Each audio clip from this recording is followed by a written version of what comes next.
Today, we got some transfer news. I've got the red top on. I don't think I've worn an Arsenal top for a while, but I think for today's fitting, it makes sense because we haven't talked about any transfer news for about a week now.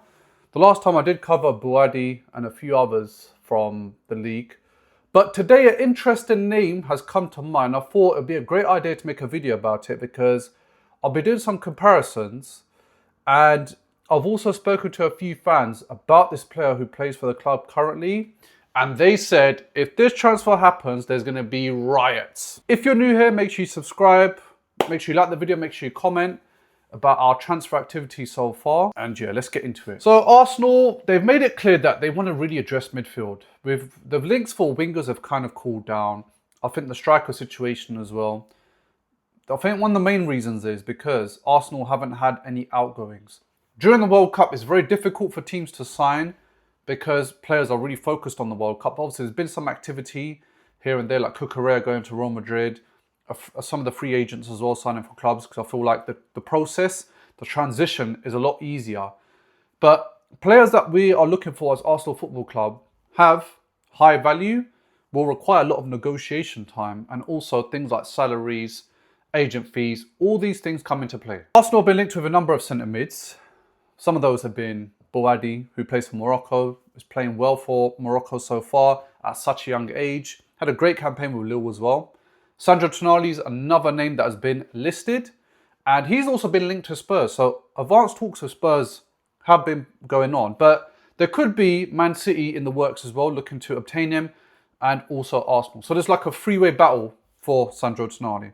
Now, another interesting name that popped up the other day, and this is while I was looking at Fabrizio's Instagram page, was Bruno Guimaraes from Newcastle. It seems like Newcastle kind of offloading.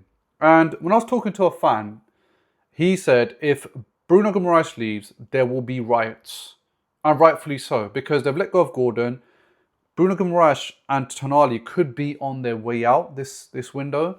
And I mean, that is the heart of the team, the midfield. Now, we know because of revenue, Newcastle aren't able to spend as much money as teams like Arsenal, Man City, Liverpool, because they're not bringing in enough money. This goes to show that when you win, you bring in more revenue. And when you bring in revenue, you're able to have more money at your disposal to search for players. So is Bruno Guimaraes the right fit? I think Arsenal have been long admirers of Bruno Guimaraes, and this wasn't even before he moved to Newcastle. This was when he was at Lyon, and he was a great player there. But I felt like his skill set, his progression has really excelled under Eddie Howe. I think it's kind of like Isaac when he moved from Real Sociedad. Once he came into that Newcastle side, things just kind of elevated. Bruno Guimaraes is arguably one of the best midfielders in the league as well. You know, he's got a great goal tally. He's very dangerous on the ball. And on top of that, he's got great defensive work as well. But is he someone that can complement Declan Rice? Is he someone that could fill in Declan Rice's shoes to allow Declan Rice to have a break? I mean, we've seen that Declan Rice in this World Cup didn't play against Panama. He's been rested. And I think injuries might be a problem this season. I think the amount of minutes Declan Rice plays, he's probably ranked one of the highest in the league in terms of minutes played and games.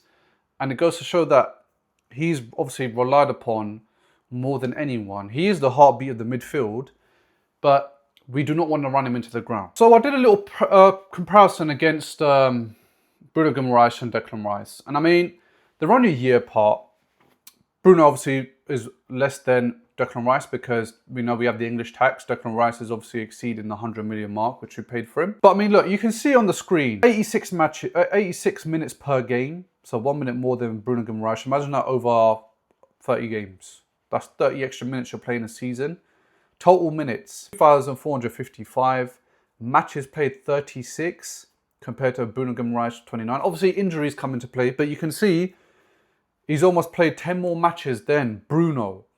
Now, goals. Interestingly, Bruno Guimaraes going forward is actually fantastic. 9 goals, 5 goals expected, his goal average, and goals per game 0.3 to 0.1.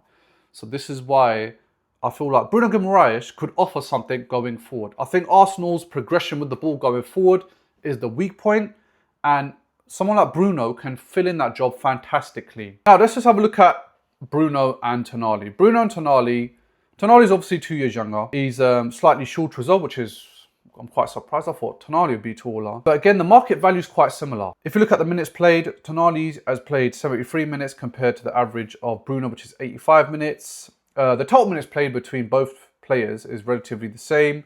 But again, Tonali has played 35 games, whereas Bruno's played 29. 0 goals, but 9 goals for Bruno in the midfield. Now, Bruno is great going forward, but Tonali, what he can do is, he can fill in that role for Declan Rice. When Declan Rice needs to be rested, or they could even play together, you know you've got a solid player in Tonali to fill in that space. But if you want to add something, which Zubimendi can't, alongside Declan Rice, Bruno is your player going forward.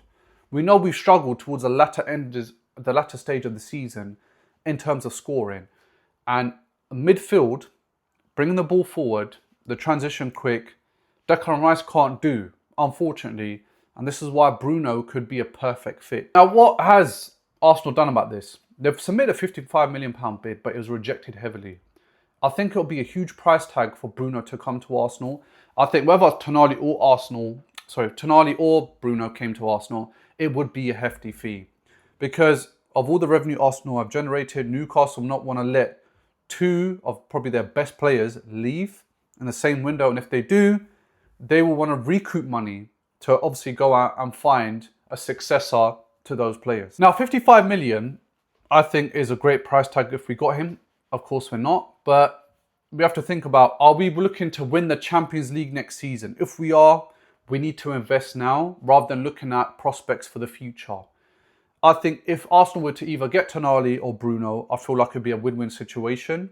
The likelihood of that happening, I feel like the way Spurs and Man City are heavily involved with Tonali, we know they just got Anderson, but I think they're looking for a new midfield player because Rodri may be leaving. You never know.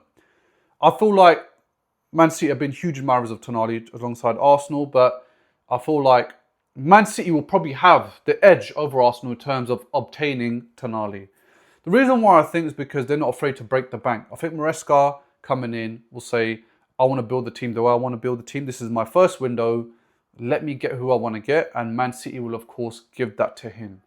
Bruno, on the other hand, is somebody who offers something different to Tonali, of course, going forward.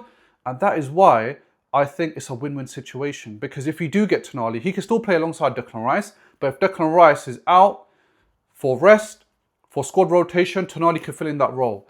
If you have Bruno Guimaraes, again, he's quite good defensively as well. If he played in Declan Rice's position, I think he'll be comfortable. I think we can be confident as fans that he can progress the ball along the pitch and also drop back if he played alongside Zubimendi or even Miles Lewis-Skelly. So these are my reasons why I think Bruno would be a perfect fit for Arsenal. And whether we got Tonali or Bruno, I think it would be a win-win situation. But if you feel like there's a different opinion, or do you feel like there's some things that I might have missed, please let me know in the comments down below. Make sure you like, comment, share and subscribe. Until next time.